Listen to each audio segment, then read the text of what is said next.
So today guys, nag-carving ako to be honest sa burger. So I decided to make my homemade burger with sauce. So as you can see, it's really perfectly and it's very yummy guys to be honest. So while I'm enjoying my lunch guys, I will show you how I did step by step, and of course I will also show what the ingredient I use for my homemade burger with sauce vlog channel. So keep watching guys, and while I'm enjoying my lunch, and I hope you like it. So hello guys, once again welcome to my mini series cooking vlog with Sus vlog channel. So today guys, meron lang ako ipapakita sa inyo. Gagawa ako ng homemade hamburger. So as you can see, nandito ang ating mga main ingredient of course. Masasabi kong ano siya, half healthy, half unhealthy because gagamit tayo ng of course white bread para sa ating burger. Kinat ko na siya guys, hindi ko na specifically pinakita na yan. Ayan ang ating gagamitin para sa ating hamburger bread. But kinat ko siya guys kasi mamaya i-slightly fry ko siya sa ating pan. And of course, ayan ang ating mga vegetable na gagamitin. Kaya ko naman masabing 3/4 healthy. I could say like that. Kasi gagawa ako maglalagay ako ng maraming mga gulay. So, wala naman siyang, wala naman siya sa normal ingredient na maglalagay ako ng cucumber. Kaso lang, gusto kong maglagay ng cucumber guys. Meron tayong kinat na fresh cucumber. Meron tayong tigkat na sour cucumber na tinatawag or pickles kumbaga. And of course, meron tayong kinat na 3 big onion. And ayan ang ating lettuce or ang ating lettuce na gagamitin. So, na-clear up ko na siya guys. Na-cut ko na. So, yan na lang ang pinakita ko sa inyo to show yung main ingredient. Kinat ko na siya. And of course, malinis na rin ang ating mga gulay. Tigsok ko yan sa ating tigsok ko siya sa cold water na may salt for 30 minutes. Saka ko ni-rinse. Of course, meron tayong kinat na white onion. Pero ako kasi guys, hindi talaga ako kumakain ng raw onion na nababahuan ako and hindi kaya ng sikmura ako. So, ang ginagawa ko niyan, paggagawa ako ng ganito, is slightly fry ko siya mamaya. So, ipapakita ko rin. And of course, andito ang ating, ayan, tigmarinate ko na guys yung beef na tighulma ko siya ng pang burger talaga. Tigmarinate ko lang siya sa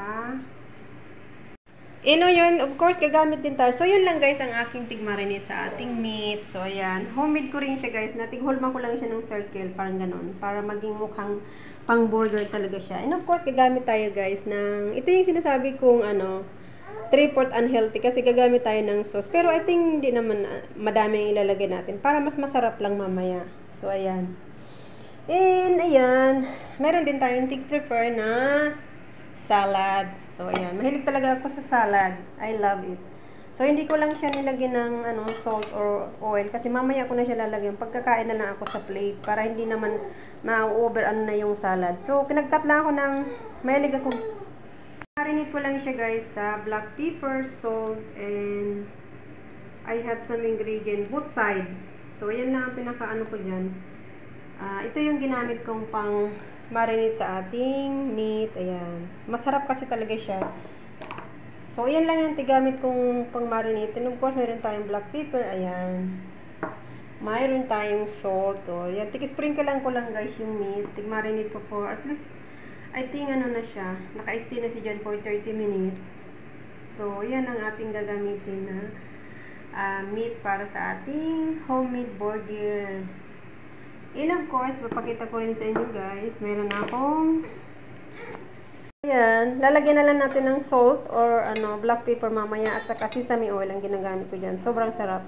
Tomato lang siya guys at cucumber. And of course, yung natira kong lettuce, pinaghalo-halo ko na. And ito yung repolyo. Mahilig akong kumain ng raw repolyo. Yung nilalagay ko talaga yun sa salad. Saka kamatis. So, yan ang ating salad. O, yan ang ating preparation for the lunch for today's video. So, dadako na tayo guys sa ating iinitin ko muna yung bread for the first time sa ating kawali para hindi siya mag-oily. Gagamit ako ng non-sticking frying pan. So, ang una nating ilalagay is yung tinapay. Kasi pag inalagay ko na yung meat, magkakaroon siya ng oily yung kawali. So, which is ayaw ko siyang ma-absorb ng tinapay. So, ipaano lang natin is slightly brown both side ang ating bread para masarap. And pag naano na siya, ipapry ko yung isusunod ko yung meat para ano, and ilalagay ko na rin, i-slightly fry ko guys yung onion kasi ayaw kong kumain ng raw. Guys, diba, kita nyo naman, nag-ano na yung both sides. So, yung isang kabilang side na lang pinapaano natin. Kinakamay ko na guys kasi, anyway, ako lang naman ang kakain. Pahinan natin ang apoy. Kasi medyo malakas ang pakaano ng apoy. So, okay na yun, I think, is all done.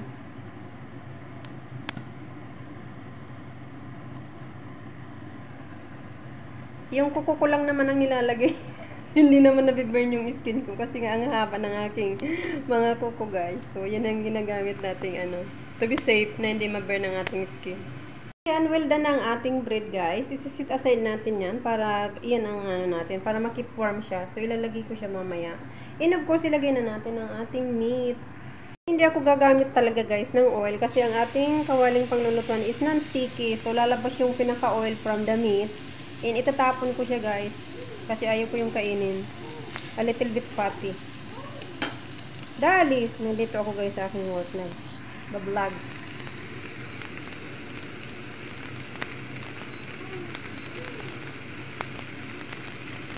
Isa lang ang ginawa ko guys kasi ako lang naman ang kakain. Mamayang gabi, pag gusto nila amo, gagawaan ko sila mamayang gabi. Pero ayun, big vlog ko na tong aking kasi para naman hindi ako ganun ka busisi mamaya.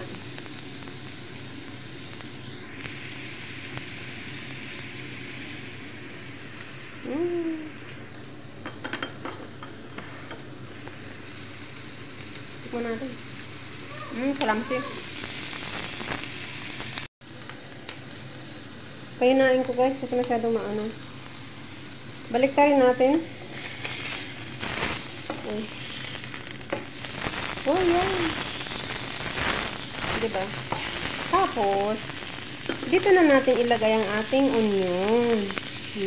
Ganyan. Para maluto naman ang onion. Hindi siya mabaho sa bibig. Kainin. Uy. So, ayan.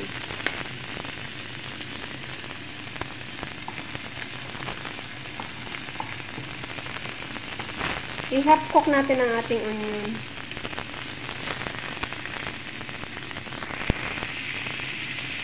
Sobrang bango guys, sobrang aroma ng lumabas yung ng meat, ng beef. And of course yung ng onion, yung amoy ng onion or lasa, tibaga. So sobrang sarap ng amoy niya. Na-excited ako guys sa aking burger, homemade burger.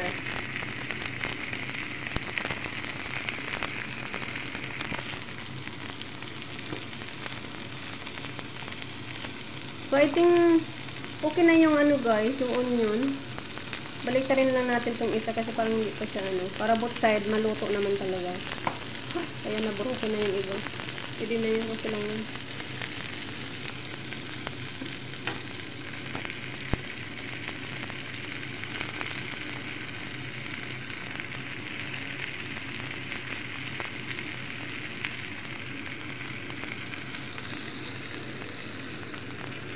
Ayan guys, is all done na ang ating onion and of course ang ating meat. Nakita nyo naman ito. Ganyan na lang siya. Is totally done na siya. And of course, i-arrange na natin doon sa ating bread. Guys, let's arrange na ang ating mga BG sa ating burger. To keep it para habang mainit pa ang ating mga ingredient. Of course, first nating ilalagay ang gulay. Pwede nating dagdagan yan. Kaya marami akong guys. Kasi pwede nyo naman doble-doblehin. Parang ganon. Ganyan. Magdadalawang tayo layer.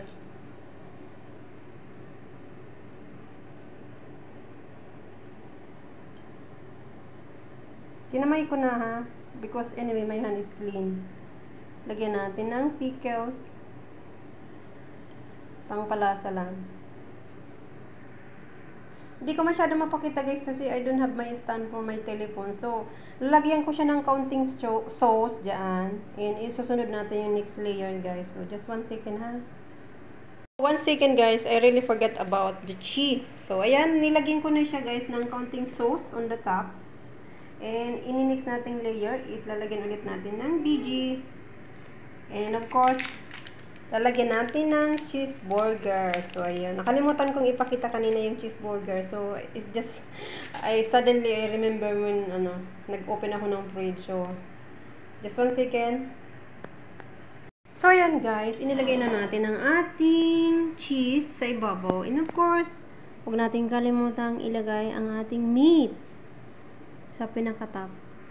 So, that is my homemade burger with Sue. Sorry. So, this is it guys. May final touch of my burger. So, ayan.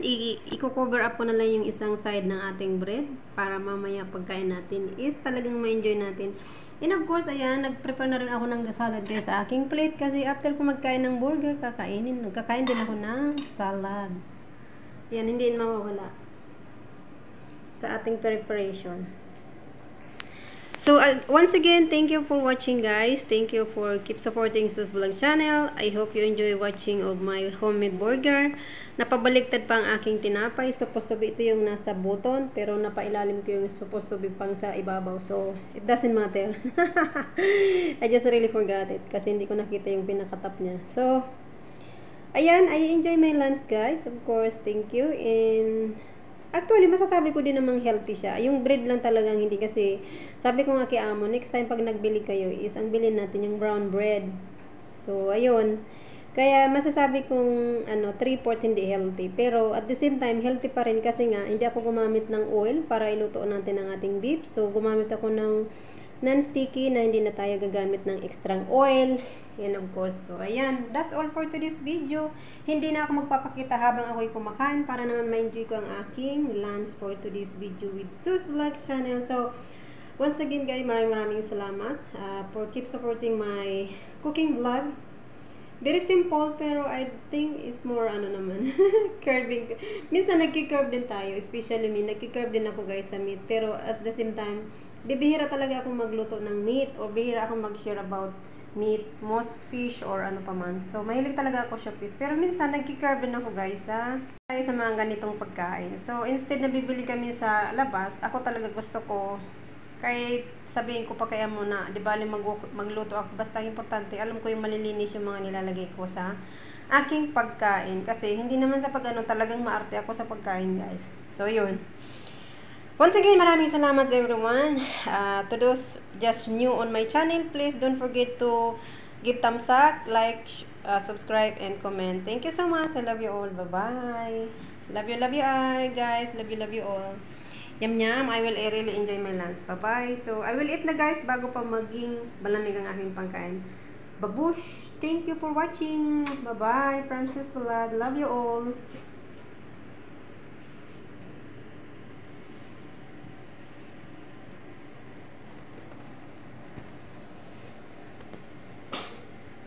Yung alaga ko, napakain ko na yan. So, ayun. Chup-chup, bye-bye.